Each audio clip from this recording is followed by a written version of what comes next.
Dear you, we often think of war as something outside of us, tanks, treaties, soldiers in distant fields. But the battlefield is not only out there.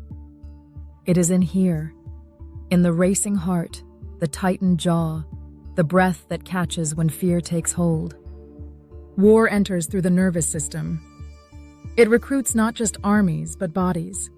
Fear, humiliation, anger, revenge, these are the silent generals. They whisper before any shot is fired. Every escalation begins as a sensation. A crowd shamed, a people humiliated, a memory of loss pulsing in the collective chest. Neuroscience tells us that the body reacts before the mind explains. A shout becomes a surge of cortisol. A rumor becomes a clenched fist. An insult ripples like electricity through the nerves of a nation. War, in this sense, is less about rational calculation and more about raw biology amplified across millions. And this is where AI enters, not to replace human feeling, but to help us notice its patterns. Imagine listening to the heartbeat of a society through data.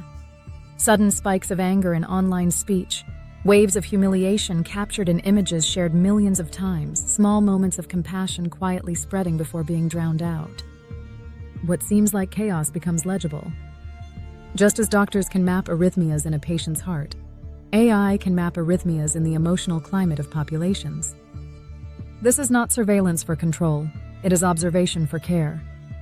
Because when you can see the rise of fear before it hardens into violence, you have a chance to intervene with empathy.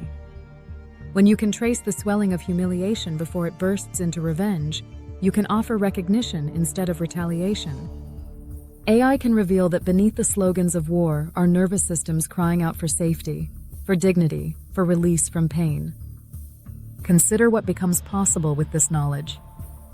Peace builders could sense when a society is on the edge of rage and direct resources not to weapons, but to dialogue. Leaders could recognize that their people's anger is not strength but suffering, and respond with humility rather than escalation.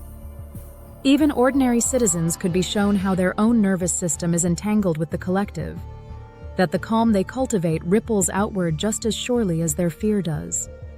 There is danger here too, of course. The same tools that rid emotional climates could be weaponized, to stoke fear, to manipulate masses, to keep populations in states of permanent anxiety. Which is why ethics and transparency are as vital here as breath is to the body. Just as we regulate medicine to heal rather than harm, so too must we regulate emotional technologies. The aim is not control, but compassion. Because the truth is this: the nervous system does not only carry fear, it also carries peace. The same circuits that fire with rage also soften with trust. The same bodies that tremble with trauma can exhale into release. When AI maps the nervous system of war, it also maps the nervous system of peace, the moments of tenderness, the flickers of forgiveness, the subtle shifts toward empathy. These too can be amplified.